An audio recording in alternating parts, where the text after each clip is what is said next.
একটা ছোট গ্রামে থাকতেন কৃষক কাকা রফিক। তিনি ছিলেন খুবই পরিশ্রমী মানুষ। সারাদিন মাঠে কাটাতেন, জমি চাষ করতেন আর ফসলের যত্ন নিতেন। কিন্তু এক বছর বৃষ্টি পড়ছিল না। গ্রামের লোকজন দিন দিন উদ্বিগ্ন হয়ে উঠল। সবাই বলতো, বৃষ্টি না হলে তো ফসলই নষ্ট হয়ে যাবে, আমরা খাবো কি? কৃষক কাকা অবশ্য হতাশ হননি।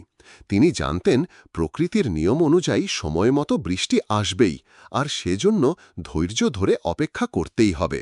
প্রতিদিন সকালে উঠে তিনি জমিতে যান, গাছের কাছে গিয়ে কথা বলেন, পানি দেন। কখনো মাটিতে সর্ষের শিকড় পুড়িয়ে না ফেলতে বলতেন নিজেকে, আবার কখনো 1 ইঞ্চি গর্ত করেও মাটি ছাড়িয়ে পানি ঢালতেন। কিন্তু দিনের পর দিন বৃষ্টি হচ্ছিল না। রাতবেলা যখন সবাই ঘুমোয়, তখন কৃষক কাকা তার মাটির গন্ধ নিয়ে ভাবতেন, এই মাটির প্রতিটা কণা তো জীবনের গন্ধ বহন করে।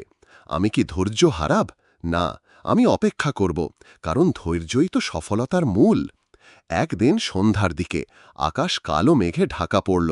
হঠাৎ করেই বজ্রপাত শুরু হলো, আর তারপর ঝড়ো বৃষ্টি। গ্রামবাসী একেবারে উল্লসিত হয়ে উঠল। বৃষ্টির পানি জমিতে পড়তে থাকল, আর ফসলের শিকড়গুলো পানি পান করতে লাগল। কৃষক কাকা হাসি মুখে বৃষ্টির জল ছুঁয়ে বললেন, দেখো, ধৈর্যের পুরস্কার কেমন মিষ্টি। এরপর বৃষ্টি নিয়মিত পড়তে শুরু করল। ফসল ফলতে লাগল, আর গ্রামের মানুষ হাসি মুখে গাছ লাগাতে শুরু করল। গ্রামেই সারা বছর ছিল শান্তি আর সম্প্রীতি। আর কৃষক কাকা রফিকের ধৈর্যের গল্প হয়ে উঠল সবার কাছে অনুপ্রেরণা। গল্প থেকে শিক্ষা: জীবনে ধৈর্য আর পরিশ্রম একসাথে থাকলে সাফল্য আসবেই। কখনো হতাশ হয়ে দ্রুত ফল চাওয়া উচিত নয়।